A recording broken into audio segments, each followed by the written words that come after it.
All right, let's get right into it. Now, you probably know the big miracle stories from the Bible, right? Walking on water, turning water into wine. You know the hits. But what you might not know is that for centuries, there's been this whole other collection of stories floating around. And these tales are way, way stranger, more shocking, and they were all left on the cutting room floor. So today, we're going to explore the wildest miracle stories you've probably never heard. Yeah, I want to start with this quote right here. You are reading that correctly. This is from a story where a young Jesus curses another kid who then just withers away. I mean, it's a shocking image, and it's completely the opposite of the Jesus most of us think we know. So that brings us to the big question for this explainer. Where in the world does a story like this even come from? Well, if it's not in the Bible, where is it? The answer is going to take us down a rabbit hole into some ancient texts called the New Testament Apocrypha. And trust me, some of the stories they tell are absolutely wild. Okay, so our first stop is a text from the late 2nd century. It's called The Infancy Story of Thomas. And what it tries to do is fill in those so-called lost years of Jesus' childhood, from when he was about 5 to 12. But the picture it paints is of a kid who isn't just powerful, he's unpredictable, and honestly, kind of terrifying. So the story kicks off when Jesus is just 5 years old. He's playing by a stream, and he's making these 12 little sparrows out of clay. The catch is, he's doing this on the Sabbath, which was a huge no-no. It was supposed to be a day of rest, and making things like that was considered work. So, naturally, someone calls him out for breaking the rules. And what does he do? Does he apologize? Nope. He just claps his hands and bam! The little clay birds suddenly come to life and fly off chirping. It's this huge show of power, but it's also a total defiance of the Sabbath. And believe me, we're just getting started. Okay, so a little while later, another kid comes along and carelessly messes up some little pools of water that Jesus had made. Jesus' reaction? It's not great. It's swift and it is severe. He curses the boy, and the text says he immediately withers up and dies right there on the spot. And it happens again. Another kid accidentally bumps into his shoulder while running through the village. An annoyed Jesus just turns to him and says, "You shall not go on your way." And the boy just drops dead. Can you imagine? At this point, the villagers are, understandably, starting to get a little worried. But, his miracles weren't all about striking people down. There's another story where his dad, Joseph the carpenter, is trying to build a bed, but he cuts one of the beams too short. For the young Jesus, not a problem. He just grabs the end of the beam and miraculously stretches it out to the perfect length. Easy peasy. So what we have here is this picture of a vengeful, impulsive, and really showy miracle worker. And this, of course, raises the big question.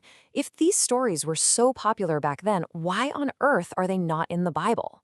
Well, the answer becomes pretty obvious when you put them side by side with the Gospels we actually have.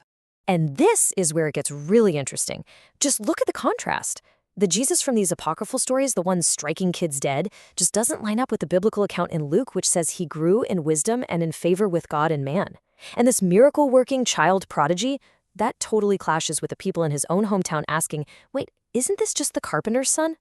But here's the real kicker. The Gospel of John straight up says that the miracle at the wedding in Cana was the beginning of his signs. That one line basically contradicts all of these childhood miracle stories. Okay, let's hit the fast forward button. We're going to jump ahead a few hundred years into the medieval era. And here, the whole idea of miracle stories totally changes. The spotlight moves away from Jesus' life and onto a whole new cast of characters. The saints, and the bizarre and powerful objects they left behind. See, in the Middle Ages, miracle stories had a brand new job. They weren't just stories anymore. They were tools. They were used to glorify certain saints, to boost the reputation of churches, and to prove that these holy relics had real power. And the relics themselves? Well, they could get pretty weird. And this list just says it all. I mean, look at this. These are actual relics people believed in back then. A supposed finger of the Holy Ghost. Not one, but 2 heads of John the Baptist. A little vial of sweat from St. Michael. And my personal favorite, some actual rays of light captured from the Star of Bethlehem. People believed these things held incredible power. The stories that went with these saints were just as out there. So get this. There was this Saint Simon Stylites, who lived on top of a pillar for decades. The story goes that his body was covered in sores. One day, a maggot fell off of him and landed near a king. The king picks it up, puts it on his eye, and it instantly transforms into a giant, magnificent pearl. You can't make this stuff up. Now, this all sounds completely bonkers, but there was actually a powerful logic driving it all. These medieval miracle stories weren't just random, tall tales. A lot of them were specifically designed and spread around for one reason: to prove and hammer home official church doctrines, especially the ones that weren't spelled out clearly in the Bible. And here's how it worked. It was actually pretty clever. You want to prove transubstantiation, the idea that the communion wafer literally becomes the body of Christ? No problem.